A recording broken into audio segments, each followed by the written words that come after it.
Hello and welcome to Mtoto News Insight. My name is Melka Okupere. This segment is about children-focused news, and we start with the events of Young Scientist Kenya.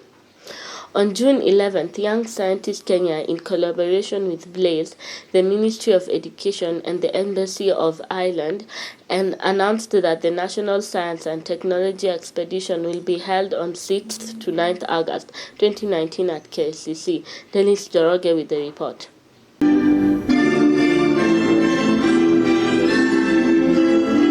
Over 500 students from across Kenya will present their science and technology project at the National Exhibition, a markup from last year where only 160 students presented 92 projects. Was positive, that is, the more the text, the better the vocabulary. This year, the Young Scientist Kenya visited over 200 schools in all the 47 counties, reaching over 40,000 students courtesy of the STEM High School Outreach Program, sponsored by Safaricom's Blaze.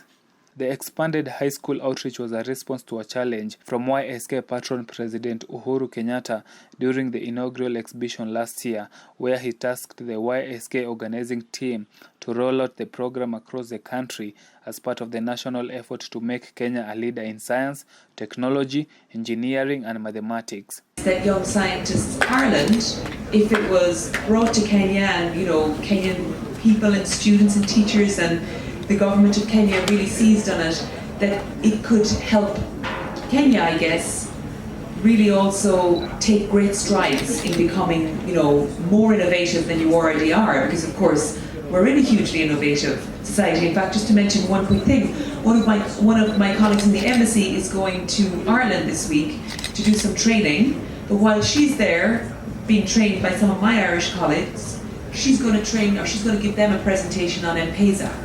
Because all around the world, people are really interested in M-Pesa and, the fabulous innovation that came out of Kenya. The national exhibition is part of the YSK mandate to spur innovation among students in Kenya. This effort complements that of the Ministry of Education, which holds the annual Secondary School Science Congress, now known as the Kenya Science and Engineering Fair. President Kenyatta is expected to officiate the opening of the exhibition, with the award ceremony being held on the 9th of August, with the winners walking away with Kenya shillings 100,000 and a trip to Ireland to participate in the BT Young Scientists and Technology exhibition in January 2020. With this year's theme being making STEM education accessible to all, YSK has been conducting outreach activity in secondary schools around the country, aiming at engaging students to take up STEM courses.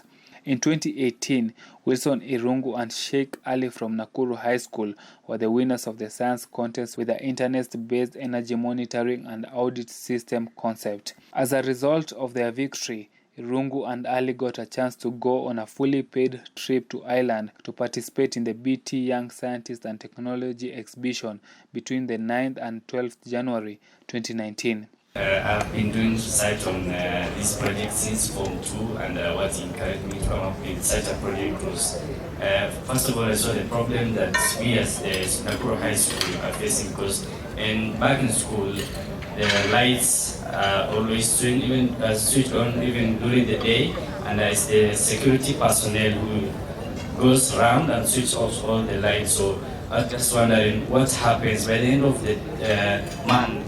How much does the school incur? How big is the bill of the school? The outreach program is crucial to achieving the Big Four agenda, which is only possible if the youth embrace science, technology, innovation, and connect with the STEM ecosystem. From Mtoto News, I am Dennis Njoroge. I officially launch the National Exhibition 2019.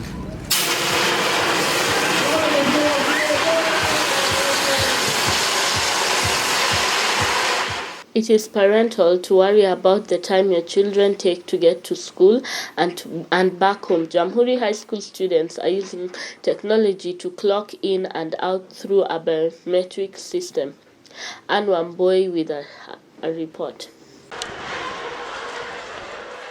Students have been known for arriving late to school and getting home later than usual, despite moderate period of time the journey will take.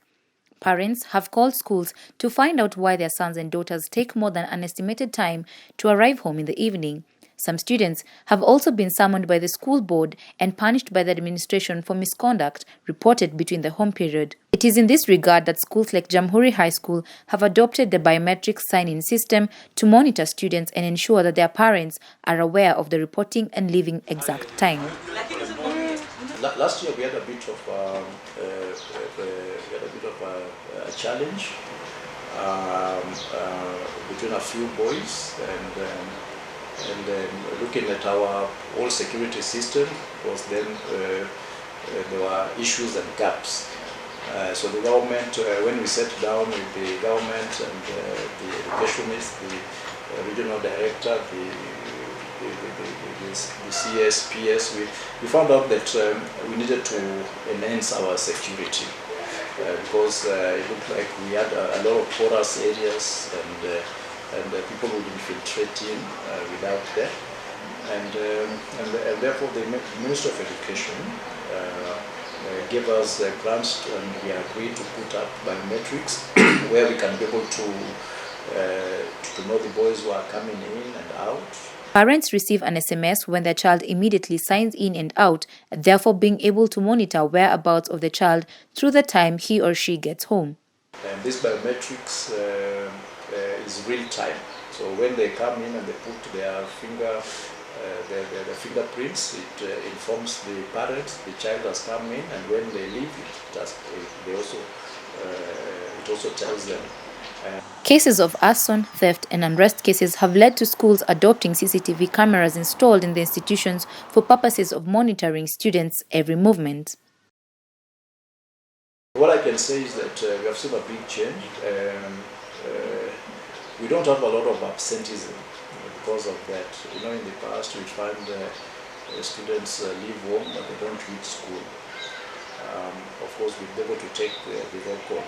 So it has helped in terms of discipline, in terms of reducing absenteeism, truancy, and we have seen a big change. We have a lot now. We have a very high percentage now in class. For Mtoto News, I am Anne Wambui. The Street Families Rehab Trust Fund will launch a center at KICC on Wednesday, 24th of July this year. This is a way forward ensuring that there is a follow-up put in effect the money allocated through the budget. Tens of millions of children are living, working on world streets. According to Consortium of Street Children, there is no official number of homeless children in Kenya, but an estimate of between 250,000 and 300,000 and about 60,000 in Nairobi alone. The number has increased due to high rate of poverty, neglect, domestic abuse of the ideal thought of freedom to be found on street. However, this has posed a great challenge for children living in the streets, as they are vulnerable to different forms of child abuse cases as they lack care and protection. Abdi Sheikh and Wilson Airungu, winners of the Young Scientist Kenya 2018 from Nakuru High School, were present at the YSK 2019 media launch, showcasing their winning project that took them in Dublin, Ireland. Here is a highlight of the project.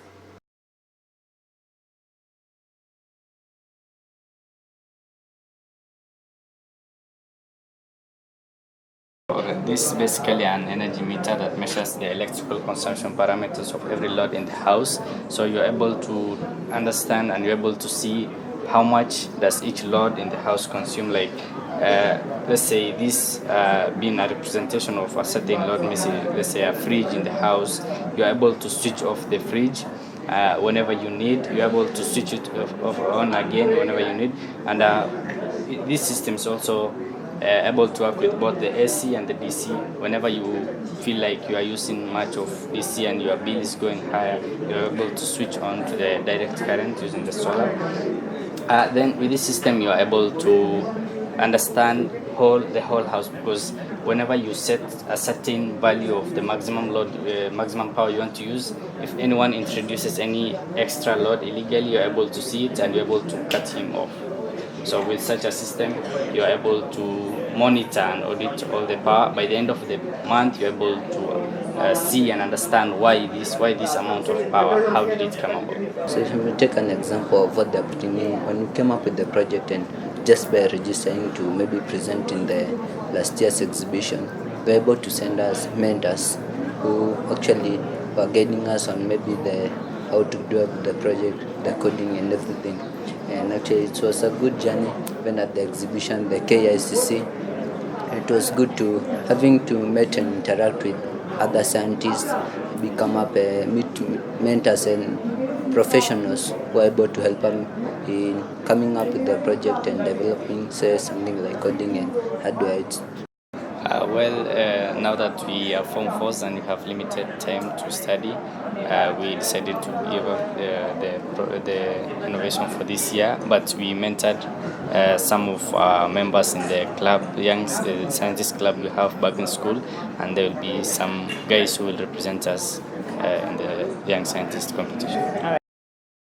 So when we became the winners of the YSK, actually it was good to travel to Ireland, traveling through the plane, traversing through continents and going to another continent where it was very cold during the winter seasons. It was good to meet those people and see what the young scientists basically in the world are doing. So I think we are privileged to have the young scientists in Ghana. What I may say is, let's utilize our minds as young people.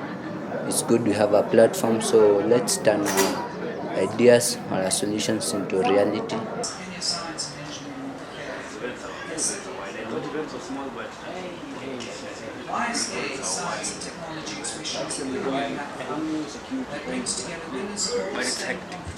That brings us to the end of this special edition. Catch us next week. But before I go, do enjoy this movie review for Aladdin. My name is Mtoto Okupere, and goodbye.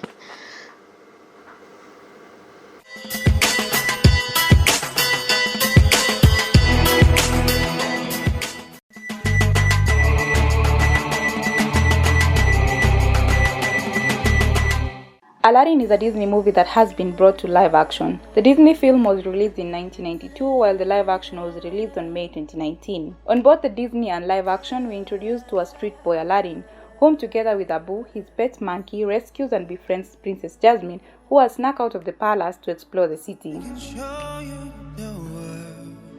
Meanwhile, Jafar, who happens to be the Sultan's chief advisor, schemes to overthrow Jasmine's father as the Sultan. He seeks a magic lamp hidden in the Cave of Wonders that will grant him wishes. Only one person is worthy to enter the cave. Aladdin is captured and Jafar persuades him to retrieve the lamp. Inside the cave, Aladdin finds a magic carpet and obtains the lamp.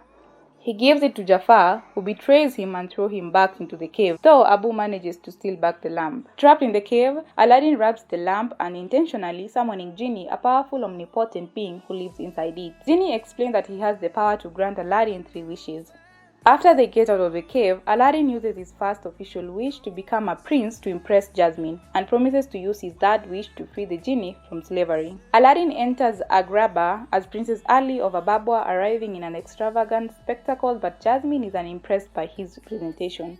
The two later bond when he takes her on a ride on the magic carpet to show her the world she wants to see. Jafar is later exposed and is arrested only to be freed by his parrot friend Lago, and later steals the lamp from Aladdin and becomes Genie News Master. He uses his first 2 wishes to become Sultan and then to become the world's most powerful sorcerer, trapping the guards and Jasmine's pet tiger Raja. Jafar is later turned into a genie. Being chained to the lamp without a master, Jafar gets trapped inside, dragging Lago inside with him. Genie banishes Jafar's lamp to the Cave of Wonders, and Aladdin keeps his promise using his last wish to free Genie and turn him human. The Sultan gives his blessing and Aladdin and Jasmine get married and start a new life, and it's a happy ending.